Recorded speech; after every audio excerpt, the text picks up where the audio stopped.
vedare tinokuchingamidzai zvekare kune chimwe chirongwa pano paFacebook Secrets and Confessions. Tadzoka zvekare nemamwe mamessages. Nezuro pane rimwe voice note randakatumidzirwa. Voice note iri rakatumidzirwa neimwe couple mushure mekunge vanzvadzi vedu varekodha murume wavo achibatwa nemadzikirira, mamwe madzikirira ainge achityisa, so vakabva vazorekodha murume wavo akabatwa nemadzikirira kudaro. Then mukoma vakabva vazotumidzira nyaya yavo vachitaura ivo zvose zvinoitika pose pavanenge vakabatwa nemadzikirira. So I am going to play the voice note racho ravakatanga vatumidzira vakabatwa nemadzikirira, just asking kuti munge muchizongoitawo patient, not to skip that part, mukwanisewo kuzonzwisisa kuti hey, zvinhu izvi zviriko. Then after that ndichabva ndazoverenga the confession iyo yakazobva pavoice note ravakatumidzira. Vakabva vati musatumidzira voice note rangu asi itai zvekunyora pasi. Hey, zvakangoma hazvo veduwe.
Vedare ndo voice note iro randakatumidzirwa richibva kuna vanzvadzi vedu vakarekodha murume wavo paainge akabatwa nemadzikirira. Zvino mukoma vedu vakabva vazorekodha imwe voice note yavo vachitaura ivo vachiti, makadii zvenyu mukoma Nashi, ndinokumbirawo kuti musazoposta voice note rangu asi munokwanisa kuposta iro riri pamusoro. Hongu ndini ndainge ndakabatwa nemadzikirira ipapo, ende ndo upenyu hwacho wandinorarama ihwohwo, upenyu hwekuti hunorwadza. Ende zvinhu zvakaita seizvi unozotombofunga kuti wodiko, wotora pfuti wobva wangonouraya munhu zvobva zvazongovharana. So nyaya yacho yakarebesa mukoma zvekuti ndinokwanisa kuzotopedzera vanhu nguva, asi panguva iya pamakamboita chirongwa chiya chehope dzinoda dudziro ndaitowanikwa ndichikwanisawo kutobatsirikana, because ndaiti kana ndakateerera zvimwe zvinenge zvichitaurwa ndaitoona kutoti ndo zvimwe zvezvinhu zvandinosangana nazvo panguva iya pandinenge ndakarara. So coming back to the issue iyi yemadzikirira, ndingangoti mumhuri yekwedu mukoma tiri vanhu vekuti mune humwe hupfumi mudzinza rekwedu, ende hupfumi uhu hunongouya so natural. Kunyangwe munhu akasaenda kuchikoro akasadzidza, but naturally unozongosangana neumwe mukana wekutoti kana wagara pasi unobva watoona kutoti this was just spiritual, because tiri vanhu vekuti we just end up tava kungosangana nemikana yakati wandei. Then ivo sekuru vangu vainge vaine barika, so mubarika imomo ndo makabva mazobuda zvakawandisisa, because gogo vedu isusu nevamwe gogo vainge vari mudzimai wechinumber 2 wasekuru vedu vakabva vazotanga kubatirana mishonga. Saka gogo vedu isusu pavakazoona kuti vainge vava kudyirwa vana, ndo pavakabva vazofambawo. Vakati vafamba kudaro ndo pavakabva vazonotora umwe mushonga wekuti vange vachizvichengetedza zvekare, vange vachizochengetedza vana vavo. Asi sezvisinei mishonga iya yakabva yazokurirwa nemishonga iya yainge ina gogo vaya avo vakazotorwa nasekuru vedu kuti vange vachizoita mudzimai wechinumber 2. Saka sezvo mishonga iyo yainge yakanotorwa nagogo vedu yainge isina simba, pazvakangobuda kuti vainge vazamawo kuti vange vachizvidhifenda,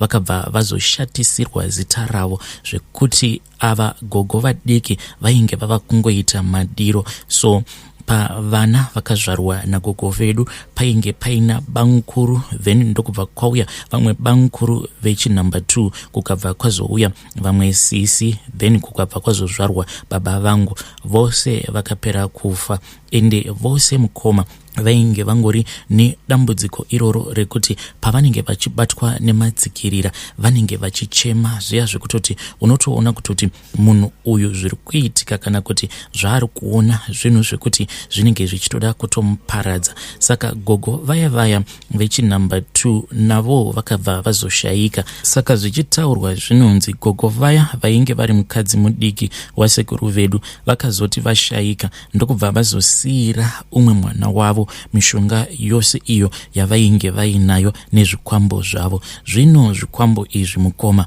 ndo zvatambudza dzinza rose. Saka zvinoitika kwandiri mukoma ndezvekuti pose pandinobatwa nemadzikirira like last night, nyaya dzacho kamukoma dzakarebesa, regedzai ndingobata zvakaitika last night. Saka last night ndakati ndakarara kudaro ndakabva ndatanga kuona kuti mumba mainge mapinda shiri, but shiri iyi yainge isiri shiri dzedze dzekuti dzinenge dzingoriwo normal birds, but shiri iyoyo yainge yakaita kunge dragon. So asi zvinhu izvi kana ndichizviona, it is not like I can see zvinhu zvacho physically kutoti iyo shiri iyo iri papo, zvinhu zvacho zvinenge zvakaita kunge blurry, so as if ndinenge ndichitora video nekamera inenge ine mafuta pamalenses ayo, ndo maonero acho andinenge ndichiona that vision. So shiri yekutanga yakati yapinda mumba, then shiri iya ndokubva ndazozama kuti ndinge ndichirwidzana nayo, but unfortunately shiri iya ndakati ndichirwidzana nayo ndokubva ndazoona kuti mumba mainge mapinda imwe shiri zvekare yechinumber 2. Saka ndaiti ndichirwidzana nadzo shiri dziya imwe yaizoti kana yawana mukana yobva yazotanga kuda kundiruma kumusana. At the time pandinenge ndichizama kuti ndinge ndichirwa ndakafesana neimwe shiri. Saka ndo matambudzikiro acho awo andainge ndichiita. Pose apo pamanzwa sekunge ndainge ndichimboita ndichinyarara ndobva ndambomira kuchema, ipapo mukoma ndainge ndichitonzwa kutoti mweya wangu wainge wava kutotorwa, ndichitonzwa kutoti panapa ndava kutofa. Ndaizoti paya pandinenge ndazama kuti ndinge ndichifighter back, then shiri dziya dzobva dzazombobhururuka dzoenda mudenga. So ndakati ndichirwidzana nadzo shiri idzodzo, then vadzimai vangu ndokubva vazombondimutsa. Mushure mekunge vandimutsa tikabva tambozama kunamata, asi zvinhu zvacho mukoma kana zvichida kuitika ndinotonzwa a presence kutoti mumba munenge muine munhu anenge arimo. So immediately after vandirecorda that voice note takati tichingonorara mukoma ndokubva ndatonzwa kutoti this time around zvainge zvadzoka. Shiri dziya dzakadzoka, but dzichinodzoka dzakabva dzadzoka dziine umwe mukadzi uyo wadzainge dziinaye. Ndakabva ndatonzwa kutoti nhasi tauya ende tauya navatenzi vedu. So kubva kumadzibaba edu, especially my father, vaiti kana vabatwa nemadzikirira iwawo vaikwanisa kutoti paya pavanenge vava kunorara vobva vameka sure kutoti vanotoisa Bible pachest pavo ndo kutoti vakwanise kuti vange vachizotobatwawo nehope vakwanise kutorara zvakanaka. Asi in most cases kunyange vakaisa Bible pachipfuwa kudaro waizotonzwa vava kutochema. Sometimes anenge atori masikati vakatogara pasofa vachiverenga either Bible kana kuti newspaper, vobva vatonzwa vava kuchema nemadzikirira. Vaizoti kana vava kutanga kurondedzera vaibva vatanga kurondedzera vachitaura kuti vainge vaona gogo vaya avo vainge vari mudzimai wechinumber 2 wasekuru vedu. Hanzi gogo vainge vapinda mumba, sometimes vaiti gogo ava vaipinda mumba vakamonererwa nenyoka nyoka, then vaibva vazoshanduka vobva vazochiita nyoka iyoyo. Saka nyoka iyaya yaizoti kana yasvika apo panenge pakagara baba vedu kana kuti pavanenge vakarara, nyoka iyaya yobva yazovasunga muhuro sezviya zvinoita shato pose pekuti ivo baba vanenge vachifema. Gogo vaya vanenge vashanduka kuita nyoka vanenge vachisunga zvishoma nezvishoma kudzamara pazotowana munhu wekuti anenge azotova mutsa, otherwise vaikwanisa kutoita nguva yakareba vachingoshungurudzwa kudaro vari kuhope. Zvandinosangana nazvo kuhope mukoma zvinhu zvekuti zvinorwadza, so ndo zvinoitika kumhuri kwedu mukoma nashe zvaizvezvi. When it comes to my finances, aiwa tiri vanhu vari right. Sekuru vedu vakasiya vagadzira upfumi hwavo, asi tinotambudzwa. Like right now kuzofa kwakazoita banguru vedu avo vainge vari firstborn mumhuri umo makazvarwa baba vedu, ndo vaitombozamo kupota vachidefenda vanin'ina vavo, zvekare vachidefenda nevana vevanin'ina vavo. Asi kubva zvakazoshaya banguru vedu ivavo, tinongoitwa yose yose mukoma. So it's either kana warara pose pauno rota uchibatwa nemadzikirira, unotorota gogo ivavo avo vainge vari mukadzi mudiki wasekuru vedu, kana kuti now that ivo gogo vakashayika unokwanisa kurota vamwe banguru ava vachiri vapenyu vainge vari mwana wagogo ivavo avo vainge vari second wife to our grandfather, kana kuti tinorota vamwe sisi ava mwana wabamunini, but bamunini ivavo vakazvarwa zvekare nagogo ivavo avo vainge vaine mishonga each and every night. Kana wava kunorara hongu kunamata tinonamata, but unotoziva kutoti nguva yekuti unge uchizorwa yakwana. Hatina kana chatinoleka when it comes to my finances, when it comes to sleeping. Hatina chinonzi peace of mind, because you do not know if you are going to wake up kana kuti zvichangofarana. Ende ndo mafiro akaito madzibaba edu. Munhu anotorara ende paanorara paya anenge asingarwari, asingaiti sei, but mangwana makuseni munobva matoreceiva shoko rerufu zvichitonzi munhu akusisina. Just like last night zvakaitika kwandiri, dai Mwari vainge vasina kuzopindira, ndainge ndichitonzwa kutoti panapa mweya wangu uri kutotorwa zvishoma nezvishoma. Vedare ndo message iyo yandakatumidzirwa ichibva kuna mukoma vedu. If you have your own experience, please uyaiwo kuinbox kwangu, then mova mashare your own experience. I hope kuti zvinokwanisawo kutobatsirawo umwe munhu. Vanhu vakaromba ava vanopisa hasha, vanorwadzisa moyo. Rekedzaiti vataenda panyedu inotevera. Nyedu inotevera yakamira sekudai. So hanzi nakadi zvenyu mukoma nashe, ndinokumbirawo kuti munge muchizondipostirawo nyaya yangu makavikawo chitupa changu. Inini mukoma nyaya yangu yakamira sekudai. So ndakati ndaroorwa ndokubva ndazoona kuti murume wangu iye already ainge atogara aine vana vake. Zvino zvakabva zvazotanga kuitika ndezvekuti ndakabva ndatadza kuti ndinge ndichida vana vake, because in the start vana ava vainge vachigara naamai vacho. Saka kubva amai vacho pavakazozviziva kuti murume ainge awana umwe mukadzi, vakabva vazotanga kungocreata tumwe tumatensions kudzamara murume azongoti kwandiri, ndiri kukumbirawo kuti unge uchinditendedzawo kuti ndinge ndichitora vana vangu, because tumatensions twacho twainge tuchicreatwa neuyo ex-wife mukoma twainge tusingaiti.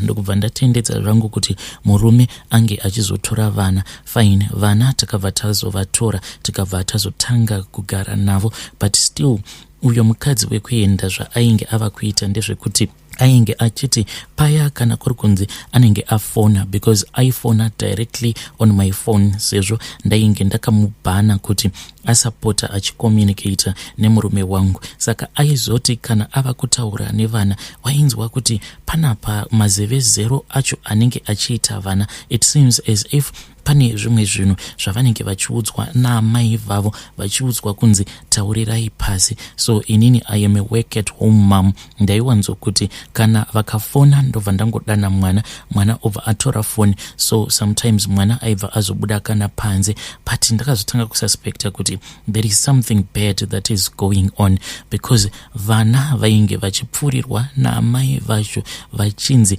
udzai dad kuti mainini vanokurovai, and this was not the truth mukoma. So nekufamba kwenguva ndakabva ndazongoona kuti murume ainge ava kungogara ari mumamudu, iye ainge asingadi kundidudzira kuti pane zvaari kupota achiudzwa nevana, until one day we had a heated argument. Takati tiri in the middle of that heated argument, murume ndokubva atanga kuti saka izvezvizvi kana ndikakurova unonzwa sei, because iwewe you have the guts yekuti unge uchirova my defenseless kids, inini ndisipo. Ndakabva ndagara pasi ndikati your defenseless kids, ndakamborova vana rini inini? Murume ndokubva atanga kupopota achiti musi wakati wakarova mwana kaiwewe, musi wakati wakarova mwana. Mukoma ndakabva ndadana vana ndikabva ndati uyai pano, ndakambokurova irini inini? Vana ndokubva vangotanga kungotsenga mazwi. Fortunate enough tainge tiina maid wedu watainge tiinaye at that time. Ndokubva ndamudaidza ndikabva ndati pane musi wandakamborova vana here. So little by little iye murume ainge asingadi kuzvibhiliva kuti inini handirovi vana, but iyewo nekurizina kwake akazongosvika one day mushure mekunge afonerwa ne-ex-wife on that day ainge afona ndokubva ataura nevana for a very long time. Saka I think kuti akati achingodropa call ainge atokocha vana kuti ndokuda kuti munge muchizoudza tete venyu zvakati nezvakati. Immediately akabva azofonerawo murume ndokubva atanga kumunyepera kuti in that moment ndainge nditori pakati pekushungurudza zvekare nekurova vana. So iye murume he then drove back ndokubva atouya expecting kuti he was going to catch me red-handed. Akatoona nditori pakati pemeeting uku vana vainge vachitoona movie, ndainge ndatovaisira movie. So akabva azondibvunza kuti ko ndanzwa kuti uri kurova vana, what is going on? Mukoma ndakabatikana. Then ex-wife ndikabva ndamubloka ndikabva ndati from now on since tainge tirisu tainge tigere nevana, there was no need yekuti iye ange achizondifonera kana kuti kufonera vana.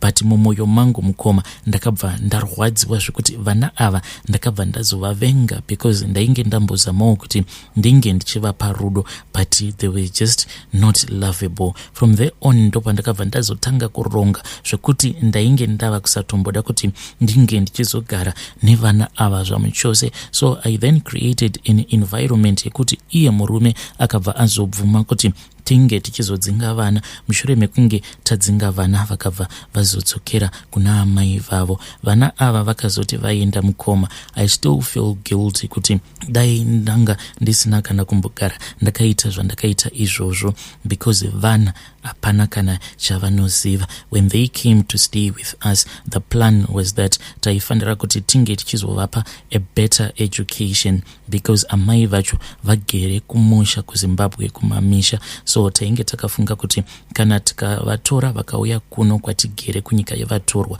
tinokwanisawo kuzovapa that opportunity yekuti vange vachizova ne a better education. Please help me vedare. Am I wrong pane zvose izvo zvandakaita kana kuti ndaka-avoida my future problems? Please help me. Hey vedare, ndo message yandakatumidzirwa navanzvadzi vedu. Please ngatitaure navo vanzvadzi vedu ava mucomment section. Nhanzi ndoita sei? Yay!